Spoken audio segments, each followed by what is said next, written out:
talked of that there is lack of clear standards, which we mean in this lack of clear standards. Like take for example the guidelines. There will not be clear guidelines because if you tell a student don't go to Facebook, don't go to this, a student will go there because there is no clear standards of the words. There is no clear standards of digital literacy. Dear panel, we talked of there is dependence on technology because you nowadays as digital literacy you will depend mostly on what is digital literacy, forgetting that instead of like depending on raise my case. Thank the speaker for that speech. Now call upon the third affirmative to weigh the debate on their side. That happens. Sorry, write down your speaking.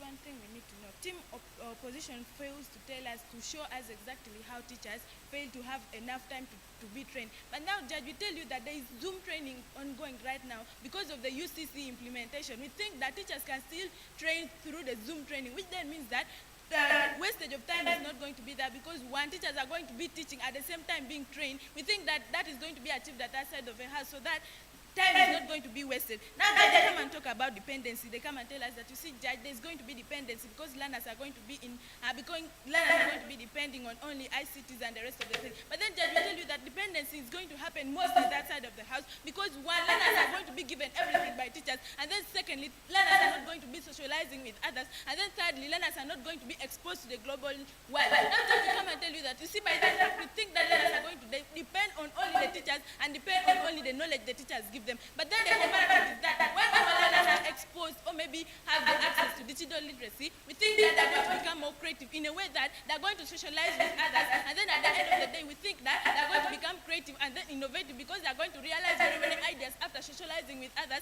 globally. And then the second thing they come and tell us that you see there's going to be a problem of accessibility. But then they tell you that they come and tell us that you see accessibility is not going to be there because accessing technology is not going to be there. Now they come and tell you that ICT classes already existing, we acknowledge. But then we think that there's a possibility that teachers have the ICT classes are existing, and then we think that even the digital literacy is already existing because we see online banking, but then even if it's not implemented in the primary schools, we think that there's a high possibility that it's going to be implemented. But the fact that online banking is there and e-learning is there, we think that it is still going to be implemented in primary schools. So by that fact that even it's going to be accessed at our side of the house because it's going to be availed, the UCC has the capacity to avail it in schools. So we think that even the Ministry of Education is going to support the UCC and make sure that it's availed at the school level. Now, Judge, they come and tell us also that you see, Judge, there's going to be problems of like the students are just not going to be thinking, like the students are not going to be creative thinkers. But then Judge, we think creativity is going to be achieved at our side of the house because we come and tell you that you see, if these learners are exposed to the outside world,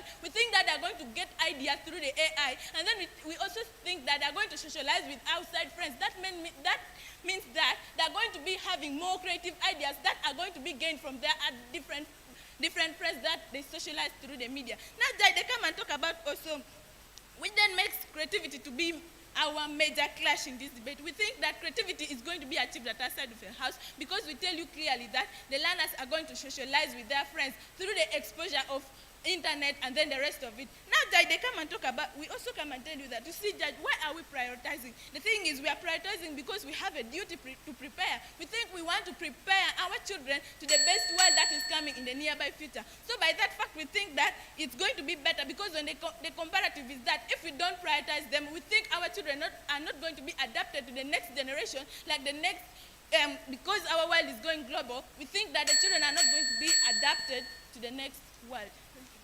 House one, thank the speaker for that speech. Now call upon the third negative. Go and conclude this.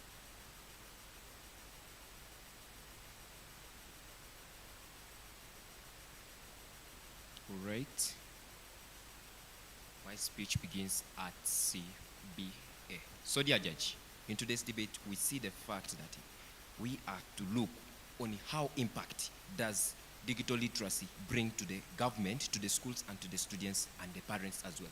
So, dear Judge, in our house, we analyze that this digital literacy has impacted the government, the schools, and the students in a negative way. In a way that we find that the government will now get a burden to train these people, to train the teachers who are going to teach these students about this. And we find also that the school also gets a challenge in a way that they cannot be able to get the quick guidelines that can take over this digital literacy. Then we do look at the fact that this impacts the students negatively in a way that all students cannot be able to access this information. So they are talking about them having a duty in order to bring a safer digital future. But then they are bringing a safer digital future in a way that it's not sustainable for everyone in this world, right? So we are looking at the fact that this benefits everyone at the end of the day. So dear judge, they are coming here and tell us that digital literacy is the best to pass information to the rest of the people. But then digital literacy,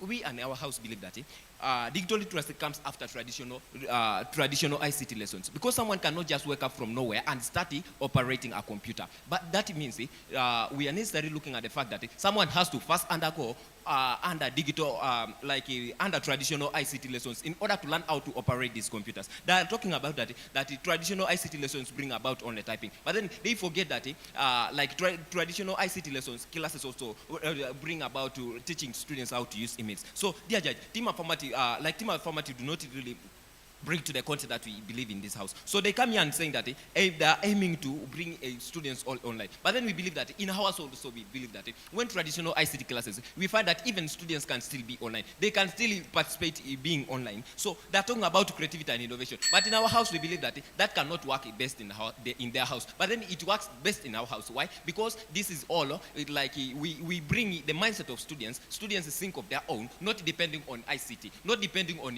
devices. In the fact that even one of these days, employees who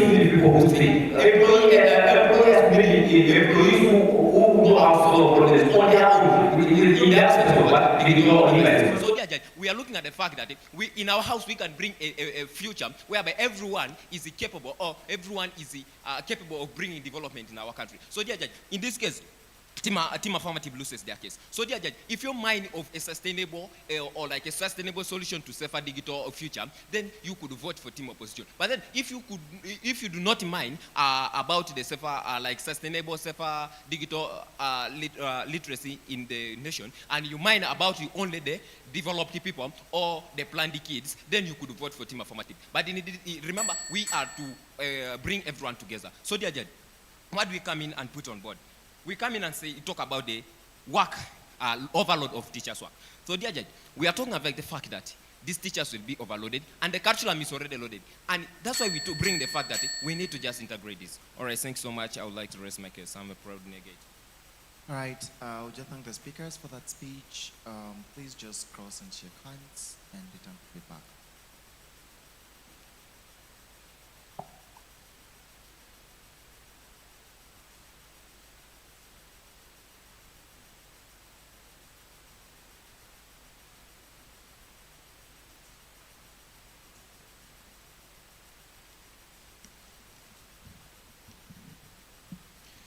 Okay, so I'm just going to be offering feedback on the previous round. So my feedback is going to be twofold: general comments, and then I'll give you the call, and then reasons why the teams are ranking the way they are. So in terms of general feedback, I think the debate was above average. Both teams had a fair attempt on understanding what their burdens are and what they had to prove in order to win this round. I think that will be solely reflected in the scores as well. Also, just like in terms of the motion, I think it's largely a very prioritization debate in itself.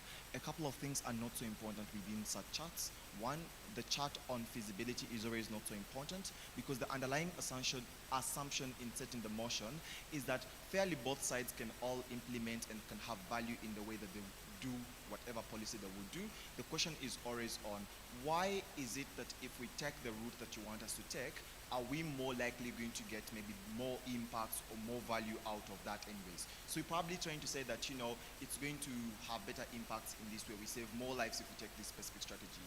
The other thing that you could also try and attempt and do within say for instance prioritization debates is by proving why the value we get from doing what you want us to do is only exclusive to your side as a team, and this value cannot be got from the opposition side. But the second line of argument is then that you can explain why, if we did what you do on your side, you can, say for instance, co-opt all the benefits that you get when we do what happens in the opposition. That's a more solid and better way to engage the debate that way. The call then. The debate went to the side that argued in the proposition side over the opposition. So proposition side won this debate. A couple of things. The first chat then that happened on proposition side was to talk about where we have a moral duty in society to prepare our children for the future generation. They said two things under this. One is because the trend towards, say for instance, future generation is becoming more digitized. That is to say, a lot of access to global spaces require you to have this specific spec knowledge in itself. They say then, at a point in time that you're able to start the things within the grassroots, what you do then is that you give these kids the ability to be employed within future because they actively interact with these particular things at the end of the day. They then say that at the end of the day, the impact looks like you broaden their creativity, and this helps them largely to survive in itself, which becomes very better at the end of the day ultimately.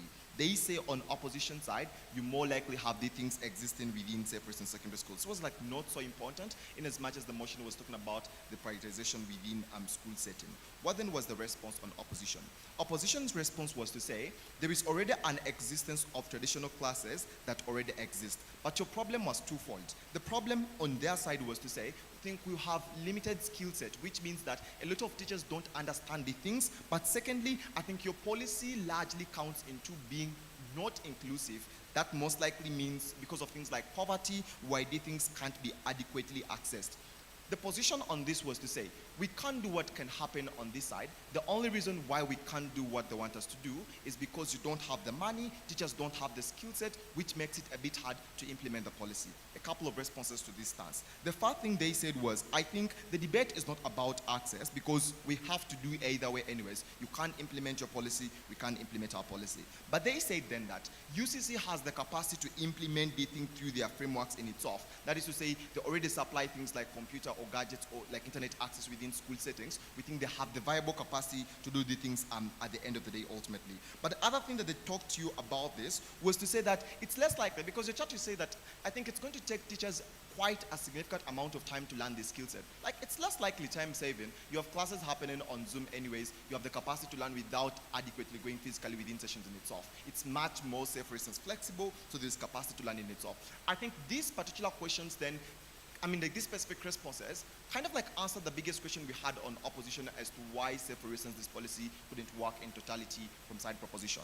However, the value I was able to pick from proposition was the key aspect on sustainability and how these kids are able to sustain themselves within the future. Because you talk about employability being around a dictated space, which meant that if you don't have the capacity through these specific skills and direct hands-on, it makes your ability to work with these things within the future much more hard in itself. I was willing to tilt and vote on that in terms of the long-term impact and how this becomes sustainable to these particular individuals. A couple of things I think were unclear within the debate that probably would have made much better.